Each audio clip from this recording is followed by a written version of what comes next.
শর্ত সাপেক্ষে শ্রমিক ধর্মঘট প্রত্যাহারের পর দ্বিতীয় দিনের মতো চট্টগ্রাম বন্দরে চলছে বাণিজ্যিক কার্যক্রম।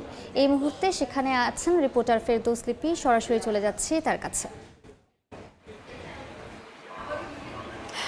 স্থবিরতা কাটিয়ে চট্টগ্রাম বন্দরে যে কর্মচাঞ্চল্য সেটা ফিরে এসেছে। 2 দিনের যে স্থগিতাদেশ আমরা দেখেছি, গতকালও ব্যাপক যে কন্টেনার পরিবহন সেটা কিন্তু হয়েছে। এবং আপনারা জানেন যে চট্টগ্রাম বন্দরে যে প্রধান দেশের আমদানি রফতানি বাণিজ্যের প্রধান মাধ্যম, এবং যে 6 দিনে যেসব কন্টেনার কিংবা পণ্য যেগুলো আসলে পরিবহন করা সম্ভব হয়নি, আমরা দেখেছি যে গতকাল কিন্তু চট্টগ্রাম বন্দরে রেকর্ড সংখ্যক জাহাজ হ্যান্ডেলিং হয়েছে এবং প্রায় 2247 টিউএস কন্টেনার কিন্তু তারা ডেলিভারি দিয়েছেন। এবং শুধুমাত্র সকালবেলা প্রায় 26টি জাহাজের মুভমেন্ট সম্পন্ন যে রেকর্ড সেটা কিন্তু যে চট্টগ্রাম বন্দর সেটা করেছেন। এবং এর মধ্যে জেটিতে আটকা পড়া 10টি এবং যে জাহাজ সেটা বন্দর ত্যাগ করেছে। এবং বহির্নোঙরে যে জটে ছিল জাহাজগুলো, তার মধ্যে 16টি জাহাজ কিন্তু বন্দরের বিভিন্ন জেটিতে বার্থিং নিয়েছে। এবং যারা বন্দর সংশ্লিষ্ট তারা বলছেন যে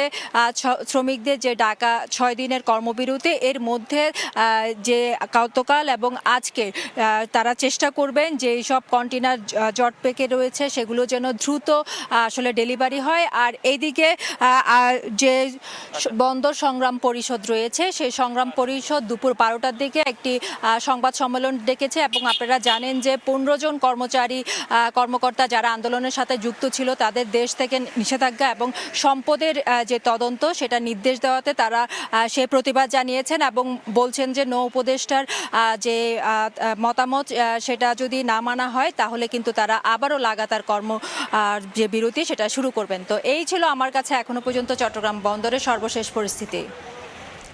আমরা এতক্ষণ সরাসরি যুক্ত ছিলাম চট্টগ্রাম বন্দরে।